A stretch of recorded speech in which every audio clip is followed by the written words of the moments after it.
Magandang gabi, pambungad sa ating newscast. Muling nakiusap ang MMDA sa mga motorista na iwasan ang EDSA at NLEX Bulacan area bukas August 25 dahil yan sa inaasahang record attendance ng mga dadalo at manonood sa inaabangang opening ceremonies ng 2023 FIBA World Cup mula sa truck ban, VIP lane at pagsasara ng access points papunta sa venue. Alamin ang detalye ng traffic advisories sa Balitang A to Z ni Kim Salinas.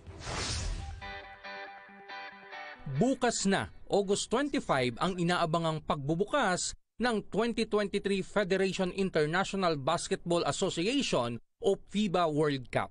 Nakatakda ang opening ceremony sa Philippine Arena sa Bulacan, kung saan posibleng mapuno ang 55,000 seating capacity, lalo na't sasalang din ang home team na Gilas Pilipinas sa opening games. Bilang paghahanda sa inaasahang matinding traffic, pansamantala ng isasara ng North Luzon Expressway ang access points papunta sa venue. Ida-divert na po lahat yung mga gusto pa pong pumasok ng Ciudad de Victoria dito sa may Bocaue Bypass Road or di kaya dun sa Santa Maria Bypass Road. Tanging mga otorisadong sasakyan ng FIBA at mga P2P bus na libre para sa mga ticket holders ang papayagang dumaan sa access points. Sana po mag-avail na lang po ng free P2P buses yung ating mga motorista. Meron lang po kasi limited parking space.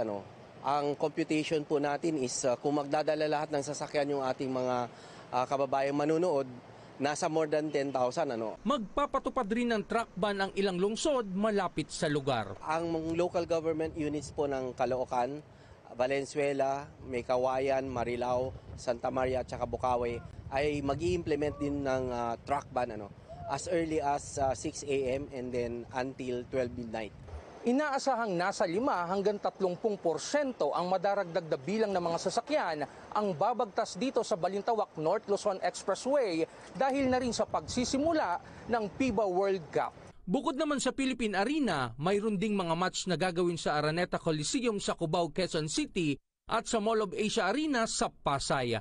Kaya naman ang Metro Manila Development Authority magpapakalat ng nasa 1,300 na traffic enforcers para magmando ng daloy ng mga sasakyan. Nakalatag na tayo, may mga movements na tayong ginagawa, may pag-escort na tayong ginagawa.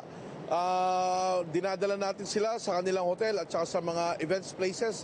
Kasi may mga tune-up games na, meron na rin mga practice games. Prioridad ang bus lane na magiging daanan ng mga VIPs na tutungo ng arena. Kaya pakiusap ng MMDA sa mga motorista, iwasan muna ang EDSA at gamitin ang mga alternatibong ruta. Ang sa amin na lang po, pakipagtulungan ng bawat isa na kung pwede po, pagbigyan muna nating dumaan yung mga contingents, yung mga delegates, yung mga basketball players na pupunta ng Philippine Arena tomorrow. Una na rin sinuspindi ng pamahalaan ng pasok sa klase at gobyerno sa Metro Manila at Bulacan bukas August 25 para sa matagumpay na World Cup 2023 opening. Para sa Balitang A to Z, Kim Salinas.